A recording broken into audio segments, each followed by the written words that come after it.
This is Motor Bros. In this video, we're going to show you the proper attack position. All the weight's down low. That means I need to control the motorcycle at the lowest point possible from bike to ground, closest to the rear wheel, that's controlling 90% of the motorcycle. And that's at my feet. I can't be flat-footed because I got to turn my toes out. I can't be flat-footed because I'll be going backwards and I'll be in a constant pull. I can't be flat-footed because the first point of contact from body to bike when standing is your feet, and it'll be met with stiffness, not softness. So I need to bring my feet back to my toes this way. And again, 2 clicks, 2 pounds, 2 millimeters, I change the bike. I weigh 175 pounds. I just put 175 pounds, 4 to 6 inches back to my rear wheel where all the horsepower, traction, and inertia comes from. This motorcycle's one, but it's two. It has a front end and a rear end, and they work opposite, okay?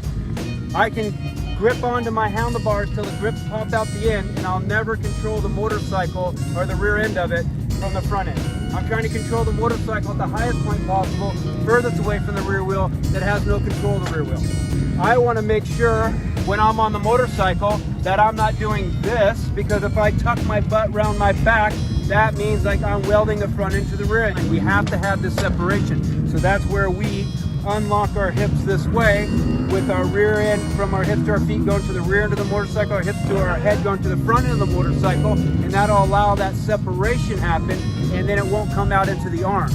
If I tuck my butt around my back flat-footed, everything is into my arms, and I'm also using more energy, and I'm not as efficient because I'm not using the body properly. So rotate your hips out, don't tuck them in, rotate them out, and then you'll have the same thing as this motorcycle called separation. This bike has been designed to dissipate the energy by the time it gets to the grips. The worst thing is to have a harsh feeling in your hands when you're riding, okay? This is everything. Everything comes from your hands, your feet, and your butt and your wheels. That's where your feeling comes from. So if I have a bad feeling in my hands, I can't ride, I get arm pump, my front end pushes, whatever. So this bike has been designed to dissipate that energy through the tires, through the rims, through the swing arm, through the suspension, through the chassis, through the triple clamp, through the rubber mounted bars. Oh, no crossbar for more softness, softer grips. So the same thing. The 3 most important things of motocross is keeping my head still, my chest directed the way I want, and my arms loose. So I need to dissipate all that energy by the time it gets up to my tits, okay? Through my toes, because again, I ride on my toes. I ride on my toes. So I have movement here and at my ankle. So I have double the movement than most people do. But again, my feet are so damn strong from the training that I do and then the way I ride and all these different things. Because again, I could have Ken Roxon's factory bike here, but if I had 4-year-old tires that are worn out, I could ride a stock bike faster. So saying the first point of contact is the most important thing, what about your feet? Your foot is one of the most complex parts of the whole entire body, and everything starts from there, but nobody focuses on that. So that's a good point. So back to what I'm talking about, through my toes, through my ankles, through my knees, through my hips, through my spine, because every joint moves, through my shoulders, through my elbows, through my neck, okay? If everything has to move on this motorcycle, then every part of the body does too. So from the feet up, one of the most important things about riding is going to be your feet. We want to ride on the balls of our feet. Everybody know what that means? So we're not on our heel, we're not on our arch, and we're not too much on our tippy toe. Can you guys see where the wear on my boot is? Where is it? Right there, right in the balls of my feet, right?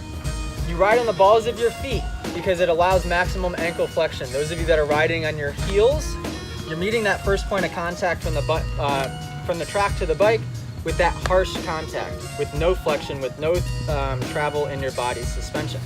Now we want to have our toes pointed in just a little bit. Reason I say point your toes in, now hinge, lock your knees.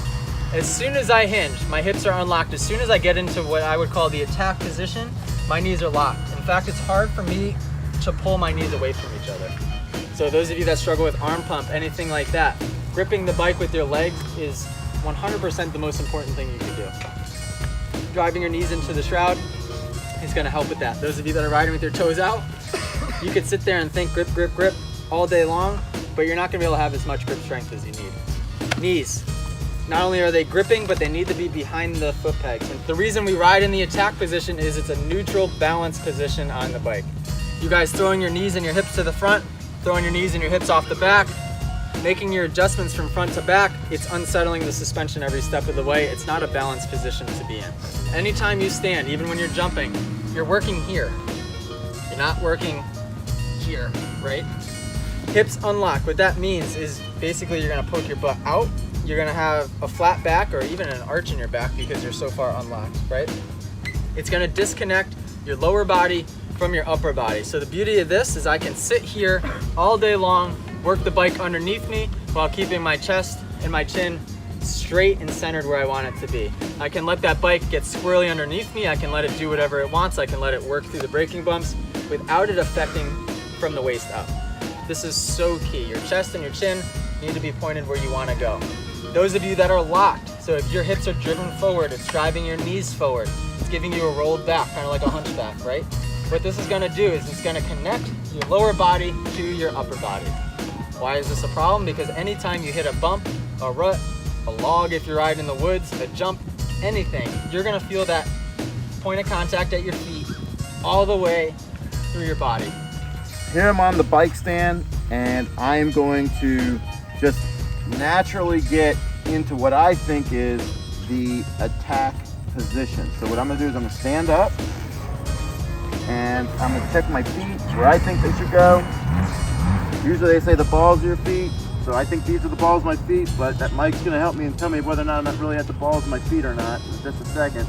And then I'm gonna get in and try to get into the right attack position, head up, elbows up, come at the bars like this, get some bend, and I think that's the attack position that I should be in.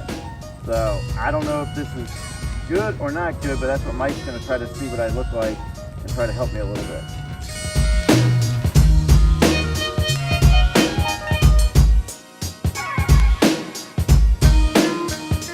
I'm not a pro, but I think that is a pretty good attack position for Jonathan.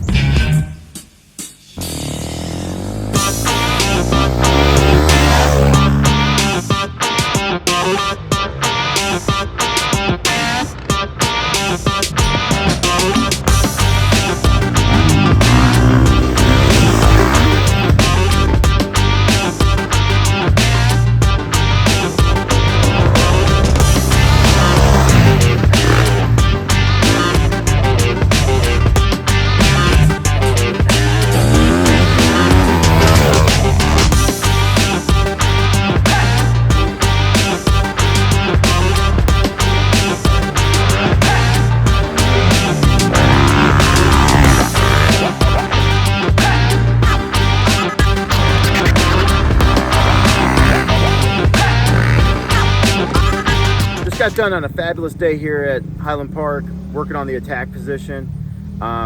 Definitely come a long way since we started the session today. Didn't get as much arm pump, interestingly enough, by using a better attack position. I had less arm pump than I typically experience, which is good. So that just goes, again, little things like that, just making sure your body's in the right place can reduce such significant things. Mike was out there, of course, killing it today. He was working on his attack position. He felt like he improved a little bit as well.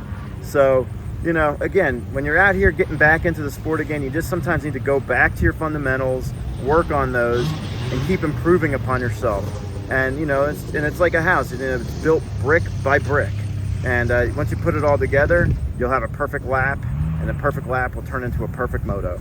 So, from all of us here at Motor Bros, Mike and I say, we'll see you out on the track. Hit like and subscribe. If you catch us on the track, don't forget to ask about the free sticker. Hit the clutch, shift the gear now, full throttle.